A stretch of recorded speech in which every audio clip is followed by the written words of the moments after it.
আসসালামু আলাইকুম। আশা করি সবাই ভালো আছেন। আপনাদের দোয়ায় আমিও ভালো আছি। তো আজকে আবার নতুন একটা ভিডিও নিয়ে আসছি আমাদের নিমতলা কার ট্রেনিং সেন্টারের পক্ষ থেকে। সবাইকে স্বাগতম। তো যারা আমাদের এই ট্রেনিং সেন্টারে জয়েন করতে চান চাইলে আসতে পারেন। আমাদের location Nimtala bus stand, Dhaka Mawa high road, Sirajdi Khan, Munshiganj. তো আমার ফোন নাম্বারটা স্ক্রিনে দিয়ে রাখবো, চাইলে আপনারা ফোনেও কন্ট্যাক্ট করতে পারেন। ধন্যবাদ। আমাদের এই ট্রেনিং সেন্টারে আমরা যেভাবে ট্রেনিং দিয়ে থাকি আর কি, তো আমাদের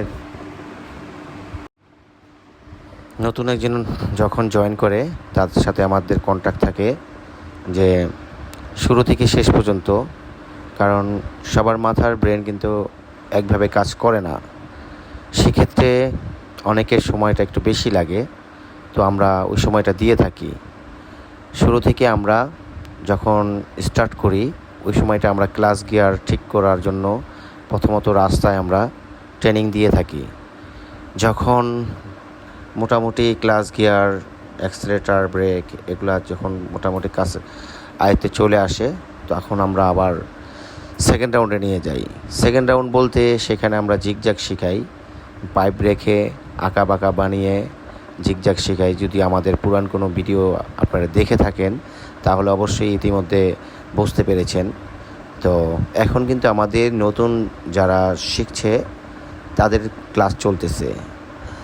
তো জিগজ্যাগ শেখার পরে সেখানে আমরা ট্রেনিং দেওয়াচ্ছি জিগজ্যাগে, যেমন পার্কিং এবং কি আঁকা বাঁকাভাবে, যেমন জ্যামের ভিতরে স্লোভাবে চলবে ওরকমভাবে তারা আস্তে আস্তে ট্রেনিং দিলে জ্যাম, আঁকা বাঁকা, অলি গলি সব জায়গায় গাড়ি নিয়ে যেতে পারবে।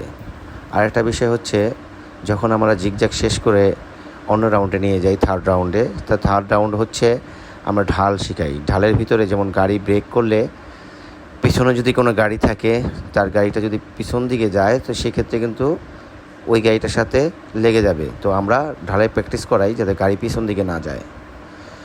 তো ঢাল প্র্যাকটিস করানোর পরে আমরা আবার রাস্তায় নিয়ে আসি। যেহেতু শুরুতে আমরা ক্লাস গিয়ার, অ্যাক্সিলারেটর এগুলোর মাপ আনার জন্য যারা শিখে তাদেরকে খুব স্লো অবস্থায় চালাতে দিই।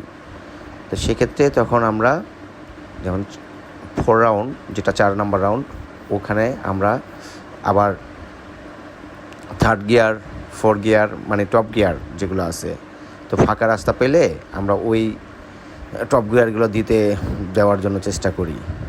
তো যাই হোক, এরপরে আমরা লাস্ট রাউন্ডে নিয়ে যাই, মানে 5 নাম্বার রাউন্ড, সেটা হচ্ছে সন্ধ্যার পরে।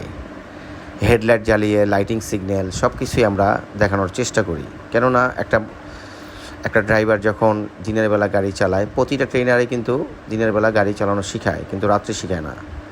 তো আমরা রাত্রেবেলাও ট্রেনিং দিয়ে থাকি। তো দেখবেন অনেকেই নতুন শিখেছে, সেক্ষেত্রে দিনের বেলা গাড়ি চালাবে, কিন্তু রাত্রে তাদেরকে যখন গাড়ি চালাতে দেবে, অপোজিট থেকে যখন লাইট পড়ে, হেড ডিপার যখন চোখে লাগে, ওই সময় কিন্তু গাড়ি চালাতে খুব তাদের বেগ পেতে হবে। তো সেক্ষেত্রে আমরা এই ট্রেনিংটা দিয়ে থাকি। তো লাস্ট মুহূর্তে আমরা ইঞ্জিন সম্পর্কে ধারণা দিই, যেমন সকালে বের করার সময় কী কী চেক করে বের করতে হয়, এবং কি চাকা খোলা লাগানো, গাড়ি নষ্ট হলে কী চেক করতে হবে, কোন পাঁচটার কী নাম, কোনটার জন্য কী সমস্যা হতে পারে, সেগুলো আমরা সব এভরিথিং ট্রেনিং দিয়ে তারপরে আমরা একটা ড্রাইভারকে তৈরি করার জন্য চেষ্টা করি। তো ধন্যবাদ সবাইকে ভিডিওটা দেখার জন্য, এবং কি আশা করি সবাই আমাকে সাপোর্ট দিবেন। যেহেতু আমি মাঝে মাঝে ভিডিও ছাড়ি, সাবস্ক্রাইব করবেন। আর ফেসবুক পেজ থেকে যারা দেখেন অবশ্যই পেজটাকে ফলো দিয়ে দিবেন। ধন্যবাদ।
ভিডিওটা দেখার জন্য সবাইকে অসংখ্য অসংখ্য ধন্যবাদ। ভালো থাকবেন, দোয়া করবেন। আসসালামু